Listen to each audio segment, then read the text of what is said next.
Hola a todos, todas, todes, bienvenidos a este nuevo capítulo de Ser Humano en Construcción. Ya había echado de menos grabar, estaba echando de menos esta reflexión semanal o 2 veces por semana, donde encontramos harto material, teníamos harto, pero como les digo, siempre me gusta grabar en presencial, es decir, al tiro, que sea no un día de mañana, sino que sea el día de hoy, el día que subo los capítulos. A todos los que están recién entrando a este canal, sean bienvenidos.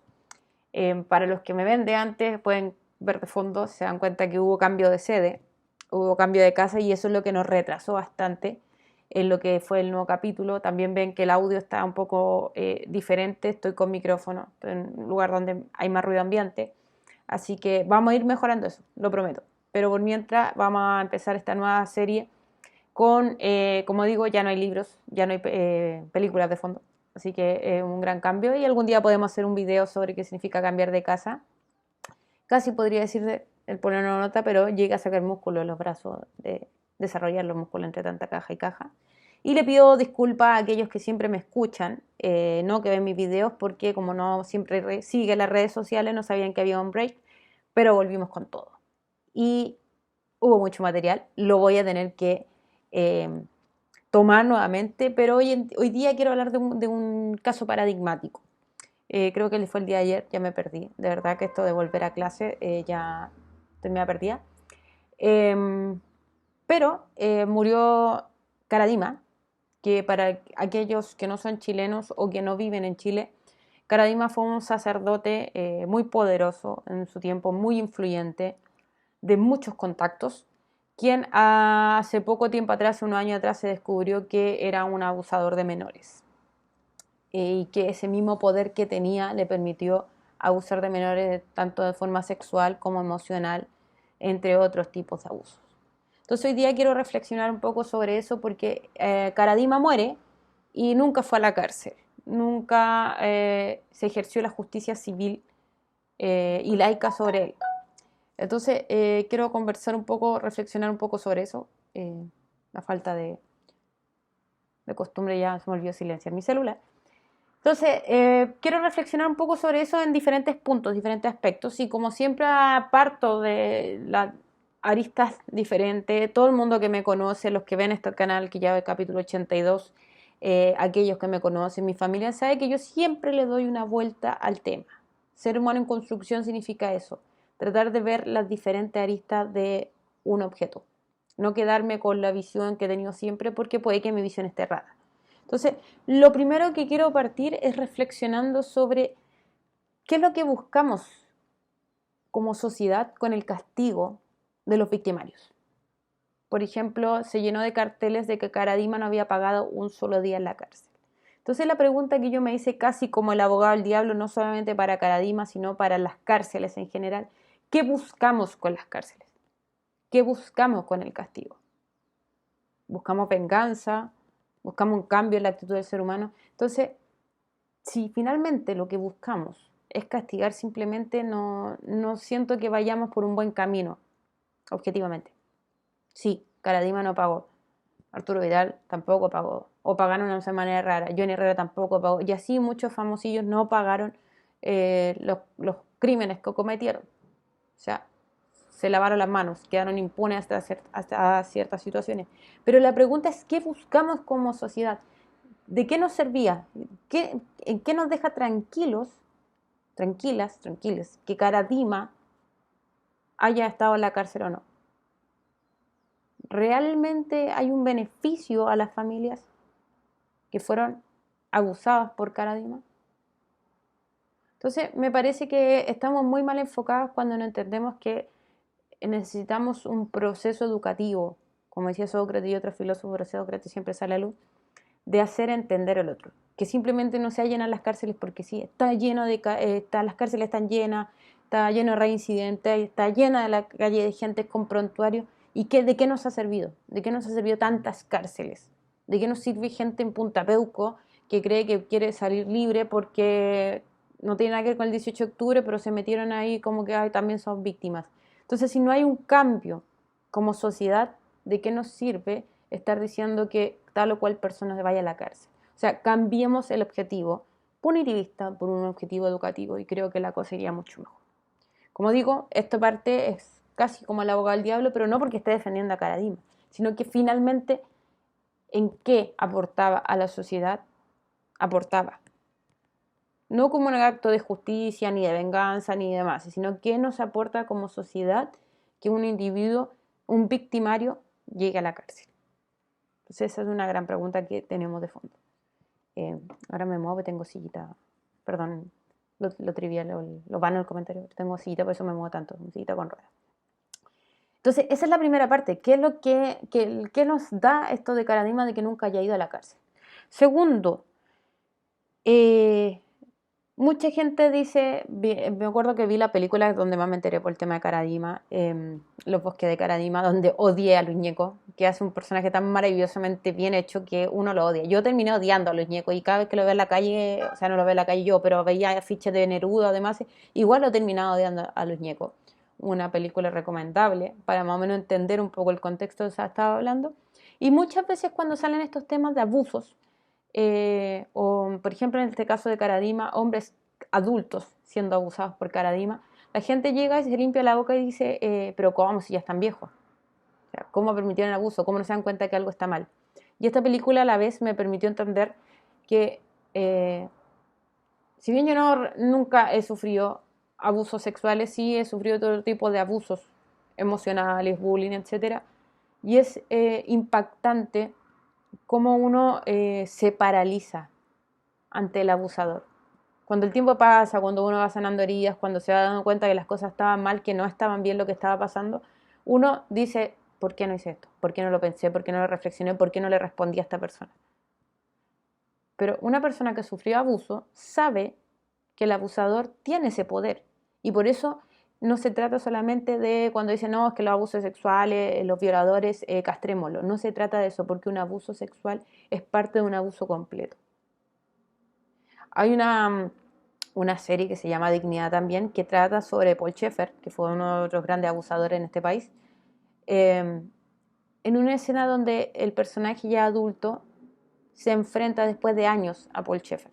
Estoy haciendo un gran spoiler, pero es una escena muy, muy decidora para lo que estoy reflexionando. Paul Schaeffer se para frente a él y él empieza a comprimirse físicamente. Físicamente uno ve cómo el personaje se empieza a achicar ante la figura de Paul Schaeffer, donde ya no hay un abuso sexual, donde él podría golpearlo de vuelta, donde podría arrancar, donde podría haber hecho muchas cosas el personaje abusado, pero empieza a comprimirse ante la imagen de Paul Schaeffer. Entonces cuando vemos, en el caso de Karadima, volvemos y vemos gente adulta que pasó por un proceso de abuso, no se trata solamente de la sexualidad, se trata también de todo el carácter humano de la persona se ve abusado. Y peor cuando no hay apoyo de la familia, porque la familia están defendiendo al abusador. Y ese es el tercer punto al que quiero pasar. No puede ser posible que haya personas intocables en la sociedad. Menos de corte religioso. Pablo, el apóstol Pablo, en una de sus cartas a su discípulo Timoteo, habla de que existen hombres, y vamos a decir humanos, también pueden ser mujeres, pueden ser un ser humano, que parecen tener apariencia de piedad y no la tienen, sino que son engañadores. Agustín de Hipona, alguna vez lo nombré hace tiempo atrás esa frase, hay gente que dice Agustín de Hipona, usa el nombre de Dios para sus propios propósitos. Entonces, el carácter religioso de una persona no lo exime de culpas.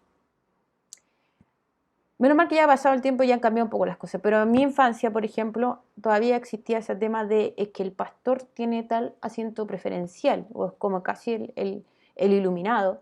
El sacerdote era el padrecito, que es intocable, y el padrecito ojalá me bendiga, y ojalá caiga agua bendita sobre mi guagua, y el padrecito es intocable. Y esta imagen tuvo Karadima. Era el sacerdote, el padrecito intocable, donde las familias se refugiaban. Y como era un tipo de plata, tenía lucas, como decimos los chilenos, claro, era intocable. Es imposible que en una sociedad haya ser humano intocable. Y esto parte desde el más simple del ser humano hasta el Papa. Digamos las cosas como son. No es posible que haya gente que sea intocable en el mundo. ¿Por qué? Porque la religiosidad no te dice nada, no te dice el carácter de una persona necesariamente. no necesariamente porque una persona diga ser cristiana, es una buena persona. Ni tampoco para los creyentes, un ateo es una mala persona de por sí. Entonces es imposible que tengamos todavía gente que sea intocable por las lucas, por la religiosidad y por la fama. Por ejemplo, a Karadima y a otros abusadores se les ha enviado a orar como castigo, como norma media para solucionar el conflicto. Si la oración para los cristianos, para los religiosos, es una conversación con Dios, ¿cómo conversar con este Dios al que supuestamente entregó su vida a un sacerdote va a ser un castigo? ¿O va a entender lo que está pasando? Si estamos hablando de un abusador, no estamos hablando de que alguien mintió o sacó 100 pesos, sacó una luca, estamos hablando de un proceso psicológico tremendo, qué significa ser un abusador. Y la gente que hay.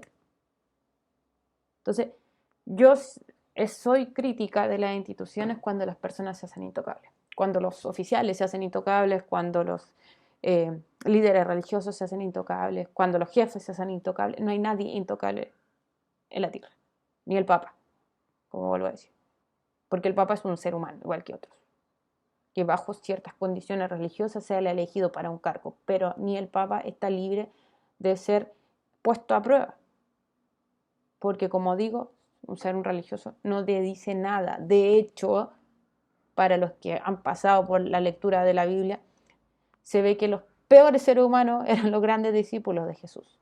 ¿Por qué? Porque Jesús estaba enseñando esto, que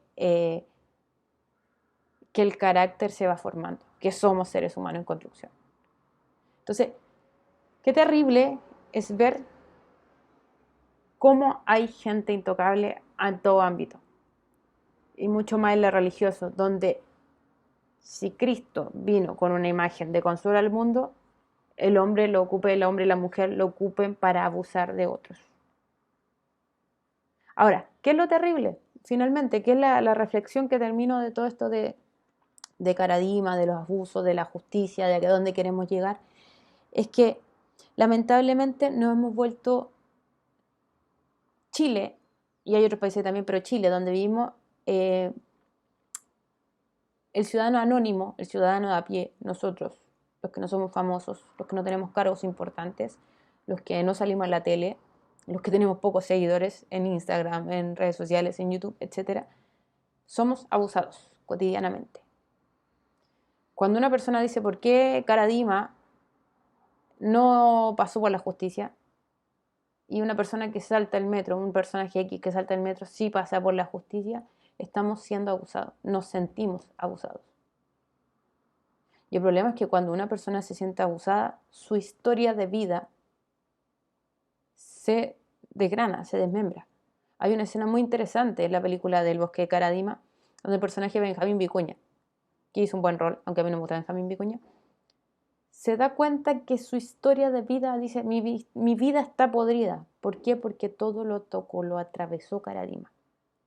Su matrimonio fue decidido por Karadima. Su vida completa, su profesión fue decidida por Karadima, por lo tanto él siente que su vida está podrida.